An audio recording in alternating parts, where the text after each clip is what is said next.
Good morning students. आज का हमारा टॉपिक है इफ़ेक्ट्स ऑफ रिफॉर्मेशन, यानी कि धर्म सुधार आंदोलन के प्रभाव। तो सबसे पहले तो ये जानते हैं कि धर्म सुधार आंदोलन था वो क्या था। पुनर्जागरण के बाद की जो दूसरी सबसे महत्वपूर्ण घटना थी वो थी धर्म सुधार आंदोलन। हालांकि इस आंदोलन का उदय है वो भी पुनर्जागरण से ही हुआ है। वास्तव में जो यह आंदोलन था वो पोप और चर्च के विरुद्ध एक तीव्र प्रतिक्रिया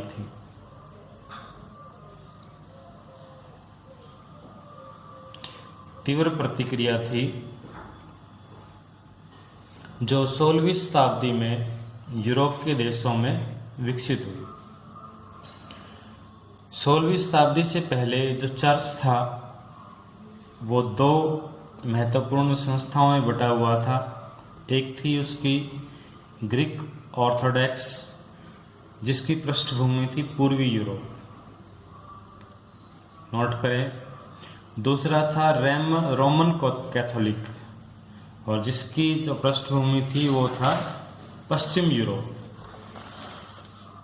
ग्रीक ऑर्थोडॉक्स थी वो यूनानी, यानी कि पूर्वी यूरोप में जिसका चलन था उसका उतना प्रभाव नहीं था। धीरे धीरे इसका जो महत्व था वो कम हो गया था। लेकिन रोमन जो कैथोलिक था वो एक अमीर संस्था थी और उसका प्रभाव था वो बहुत अधिक था। पोप की जो पूरी जो गतिविधियां थी वो रोमन कैथोलिक चर्च से ही जुड़ी हुई थी। यह एक संपन्न संस्था थी। इसके अनुयायियों पर इसका पूर्ण नियंत्रण था। जन्म से लेकर के मृत्यु तक सभी रस्में रोमन कैथोलिक चर्च के नियमों के अनुसार ही होती थी और कोई भी इसके नियमों का उल्लंघन नहीं कर पाता था। इवन पोप की शक्ति के आगे तो सम्राट जो होते थे उस समय उनकी शक्ति भी फीकी पड़ जाती थी। उसकी अपनी सरकार होती थी, अपने कानून होते थे, अपने न्यायालय होते थे, अपनी पुलिस होती थी। प्रत्येक व्यक्ति को कर देना पड़ता था। ये हम सामंतवाद में पढ़ चुके हैं। यदि कोई चर्च के नियमों का उल्लंघन करता था तो उसे धर्म से निष्कासित कर दिया जाता था। पोप धर्म का तो मुखिया था ही, लेकिन साथ साथ वह राजनीतिक मामलों में भी हस्तक्षेप करता था। लेकिन धीरे धीरे क्या हुआ, इसमें बड़े भारी दोष उत्पन्न हो गए। जो पोप थे और इसकी अथॉरिटी थी उनका जीवन विलासी हो गया और भरपूर व ऐशो आराम की जिंदगी जीने लगे। तो यहीं से इसका जो धर्म सुधार आंदोलन की पृष्ठभूमि तैयार हुई। धर्म सुधार आंदोलन के मुख्य जो उद्देश्य थे वो क्या थे। नंबर एक तो पोप के असीमित अधिकारों पर अंकुश लगाना उसका मुख्य उद्देश्य था।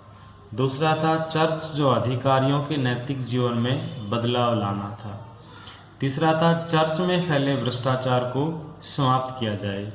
और चौथी इंपॉर्टेंट बात थी कि जन साधारण को मोक्ष प्राप्ति साल्वेशन के लिए चर्च पर आधारित न रह करके परमात्मा पर आश्रित बनाना। चर्च की जो बुराइयां थी वो आप वैसे तो वाकिफ हो, लेकिन जो चर्च की अथॉरिटी थी वो बड़ी लालची और विलासी जीवन व्यतीत करने लग गए थे। हर समय वो लोगों का शोषण करने के लिए तैयार रहते थे। शराब पीना, जुआ खेलना, शिकार करना, ये पादरियों के जो कार्यों में शामिल हो गया था। और पोप और पादरियों के पास बहुत विशेष अधिकार थे। इन अधिकारों का प्रयोग वो जन सामान्य का शोषण करने के लिए करने लगे थे। उन्होंने इवन जो नीचे की अथॉरिटी थी उनको अपनी जो पदवियां थी वो बेचने तक शुरू कर दी थी। और कहते हैं कि इन्होंने पदवियां बेच करके, यानी अथॉरिटी डिस्ट्रीब्यूशन करने के लिए उन्होंने 74,000 डुकट प्राप्त कर लिए थे। राजनीतिक क्षेत्र में भी जो पोप के पास बड़ी हाई पावर की अथॉरिटी थी। और इसका जो तात्कालिक कारण था वो था पाप स्वीकारोक्ति पत्रों की बिक्री। क्या था पाप स्वीकारोक्ति? उन दिनों पोप को रोमन में सेंट पीटर गिरजाघर के निर्माण के लिए धन चाहिए था। तो उसने एक अजीब तरीका निकाला।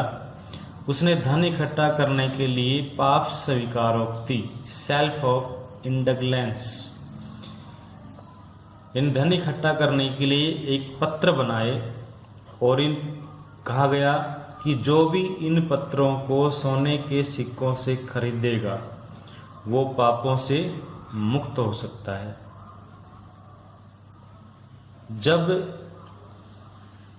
ये पाप स्वीकारोक्ति पत्र बेचने वाला व्यक्ति मार्टिन लूथर के पास पहुंचा, तो मार्टिन लूथर उस समय ब्रिटेनबर्ग विश्वविद्यालय में एक प्रोफेसर थे और पहले से ही उसके मन में चर्च के विरुद्ध तो बड़े कठोर विचार थे, और तब उसने इन पाप स्वीकारोक्ति पत्रों के विरुद्ध खुलेआम विद्रोह शुरू कर दिया। कौन था मार्टिन लूथर? मार्टिन लूथर धर्म सुधार आंदोलन का सबसे बड़ा प्रवर्तक था, जिसने जर्मनी में चर्च के व्याप्त भ्रष्टाचार और बुराइयों के विरुद्ध जोरदार आवाज उठाई थी। उस समय के धार्मिक व्यक्तियों में सबसे अधिक एक प्रसिद्ध व्यक्ति था। एक धर्म सुधार की भूमिका में उसने ईसा मसीह के वास्तविक उपदेशों को पुनः खोजा, उन्हें प्रमाणित किया और चर्च के भ्रष्टाचार पर पूरी तरह से लगाम लगाई। यानी जर्मनी में धर्म सुधार आंदोलन का वास्तविक संस्थापक था, वो था मार्टिन लूथर।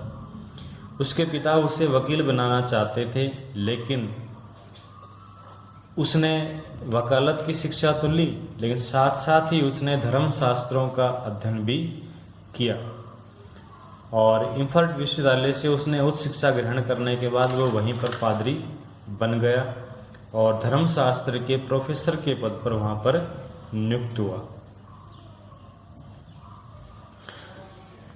उसने जब उसके पास ये पत्र पहुँचे थे और इन पत्रों को बेचने वाला व्यक्ति सरेआम कह रहा था कि जो भी इन पाप स्वीकारोक्ति पत्रों को खरीदेगा तो वो पापों से मुक्त हो जाएगा और सीधा स्वर्ग में जाएगा। भोले भाले लोग थे उसका शिकार बन रहे थे। धर्म के नाम पर लोगों को मूर्ख बनाया जा रहा था। ईसाई मत में ये प्रथा बड़ी तेज गति से प्रचलित हो रही थी। ईसाई मत के अनुसार प्रार्थना करना, तीर्थ यात्रा करना, पाप स्वीकारोक्ति पत्र आदि खरीदना, ये सब मुक्ति के साधन माने जाते थे। लेकिन मार्टिन लूथर ने अपने सिद्धांतों में सबसे बड़ा जो रूप दिया, उसने कहा कि परमात्मा पर आश्रित हो, चर्च पर आश्रित न हो। इस बिगड़े हुए रूप को देखकर मार्टिन लूथर बहुत क्रोधित हो गया और परिणाम स्वरूप उसने चर्च में फैले भ्रष्टाचार को समाप्त करने का मन बना लिया और उसने अपने स्वयं के 95 सिद्धांत बनाए और एक सूची तैयार की और इन प्रस्तावों को छपवाकर उसने ब्रिटेनबर्ग के गिरजाघर के मुख्य द्वार पर लटका दिया। शीघ्र ही आपको पता है कि उस समय इतना समय नहीं बदला था, हालांकि पुनर्जागरण हो चुका था, लोग आर्ग्यूमेंट और डिबेट पर जाने लग गए थे। तो शीघ्र ही इन प्रस्तावों पर बहस करने के लिए जैसे ही उसने ब्रिटेनबर्ग उसके चर्च के गेट पर लगाए थे, तो इन प्रस्तावों पर बहस करने के लिए अन्य धर्मशास्त्रियों को चुनौती दी गई। उसने अपने प्रस्ताव में कहा कि पोप किसी व्यक्ति को पाप से मुक्ति नहीं दिला सकता और जो प्रचारक यह करते हैं कि पाप स्वीकारोक्ति पत्रों से मुक्ति प्राप्ति होती है तो वे झूठ बोलते हैं। व्यक्ति को केवल मुक्ति ईश्वर ही दिला सकता है। पोप के अधिकारियों ने इन प्रस्तावों के संबंध में लूथर से बहस की, लेकिन वे मार्टिन लूथर के तर्कों के आगे निरुत्तर हो गए और अंत में पोप लियो 10वें ने मार्टिन लूथर को कैथोलिक धर्म से निकालने का आदेश जारी कर दिया। जब यह आदेश लूथर को दिया गया तो उसने इस आदेश पत्र को ही चला दिया और अब उसने अपनी गतिविधियां तेज कर दी और स्वयं के सिद्धांत बनाए। आगे चल करके उसके सिद्धांतों को हालांकि समर्थन भी मिला, जीवंगली का समर्थन मिला, जॉन काल्विन का समर्थन मिला, जॉन वाइक्लिफ का भी समर्थन मिला। और उसने जो अपने सिद्धांत बनाए थे उसमें से कुछ एक सिद्धांत हैं, जैसे कि नामकरण सिद्धांत है, प्रसाद पर्यंत सिद्धांत है, जन्म मृत्यु से रिलेटेड जो सिद्धांत हैं, ये सिद्धांत बनाए। और ऐसा चल करके जो धर्म सुधार आंदोलन था वो शीघ्र ही 2 शाखाओं में बट गया। एक शाखा कहलाई प्रोटेस्टेंट शाखा और दूसरी जो शाखा कहलाई वो थी रोमन कैथोलिक चर्च संस्था।